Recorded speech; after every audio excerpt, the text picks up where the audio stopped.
مفتی صاحب ہمارا آج کا آخری سوال یہ ہے، خواب کی تعبیر پڑھنا، یعنی کہ بعض لوگ خواب دیکھتے ہیں تو اس کی تعبیر پوچھنے بیٹھ جاتے ہیں، تو تعبیر ہم کس سے پوچھیں اور تعبیر کا پوچھنا کیسے؟ دیکھیے، خواب کی تعبیر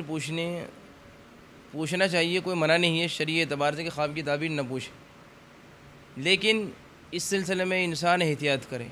کہ ہم تعبیر کس سے پوچھیں۔ ایسا نہیں کہ ہم اپنے دوستوں کی مجلس میں بیٹھے ہوں، بہت سے لوگ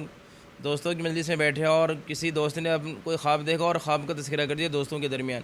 اب اس میں سے کوئی انسان بول پڑتا ہے کہ تمہارے خواب کا ہی مطلب ہوگا، تو وہاں نہیں بولنا چاہیے۔ خواب کی جو تعبیر ہے وہ معلق ہوتی ہے تعبیر پر، خواب میں جو کچھ دیکھا ہے انسان وہ تعبیر پر معلق ہے، جس نے جو تعبیر دی وہی بات ہو کر کے رہے گی۔ تو انسان کو اس سلسلے میں بہت زیادہ محتاط رہنا چاہیے، بہت زیادہ احتیاط برتے کہ خواب دیکھنے کے بعد ہر کسی سے خواب بیان نہ کریں، کہ چلتے پھرتے کسی سے بیان کریں، نہیں بلکہ جو بالکل معتبر آدمی ہو، بھروسے مند ہو، معتبر عالم دین ہو اور جو آپ کا خیر خواہ ہو، آپ ان کے سامنے خواب بیان کریں اور پھر وہ بہترین تعبیر دیں گے۔ ہر کسی کے سامنے بیٹھ کر کے خواب بیان کر دینا، اس نے جو تعبیر دے دی تو وہ چیز واقع ہو کر کے رہے گی، اس لیے اس سلسلے میں بہت زیادہ احتیاط برتے۔ ایک واقعہ ہے، خواب کے ایک بہت بڑے امام ہے، امام محمد ابن سیرین رحمۃ اللہ علیہ، جو تعبیر دیا کرتے تھے، بہت بڑے معبر ہیں، تعبیر دینے والے۔ امام ابن سیرین رحمۃ اللہ علیہ کے پاس ایک شخص نے آ کر کے اپنا خواب ذکر کیا، ذکر یہ کیا خواب کہ میں نے اپنی ماں سے زنا کیا۔ خواب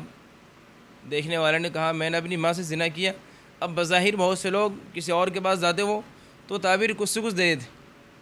لیکن امام ابن سیرین رحمۃ اللہ علیہ نے حالات کو دیکھنے کے بعد جو تعبیر دی تو انہوں نے تعبیر یہ دی کہ تمہیں تمہاری ماں سے فائدہ پہنچے گا، اور یقیناً فائدہ یہ پہنچا کہ ان کی ماں سے مالی اعتبار سے فائدہ پہنچا۔ تو جو جتنے بڑے عالم دین ہوں گے، جتنے بڑے اللہ والے ہوں گے، متقی پرہیزگار ہوں گے، وہ تعبیر اسی اعتبار سے دیں گے۔ تعبیر بعض دفعہ ظاہری اعتبار سے دی جاتی ہے، بعض دفعہ باطنی اعتبار سے، بعض دفعہ انسانوں کے حالات کے اعتبار سے، بعض دفعہ موسم کے اعتبار سے خواب کی تعبیر دی جاتی ہے۔ تو اس لیے ہر کسی کے سامنے ذکر نہ کرے خواب کے سلسلے میں۔ اچھا مفتی صاحب، کافی لوگ ایسے بھی ہوتے ہیں کہ وہ مان لیجیے مجھے ہی بھروسے مند سمجھ بیٹھے کوئی، اب مجھے تو علم نہیں ہے تعبیر کیا دینی، تو مجھے کیا کرنا چاہیے پھر؟ میں اس کو کس طریقے سے، میں چاہ رہا ہوں، اب آپ نے مجھے بتا دیا کہ تعبیر جو بھی منہ سے نکالے گا بندہ وہ ہو سکتا ہے، تو میں اب خدا نخواستہ میں کچھ غلط نہ نکلے تو میں کس طریقے سے بچوں؟ نہیں تو آپ کہتے ہیں مجھے اس کا علم نہیں ہے، ہاں صاف منع کر دے، جس چیز کا علم نہ ہو تو ہمیں شرمانا نہیں ہے۔ اور بلکہ علماء کرام کے بارے میں بھی ہے، بڑے بڑے عالم دین یا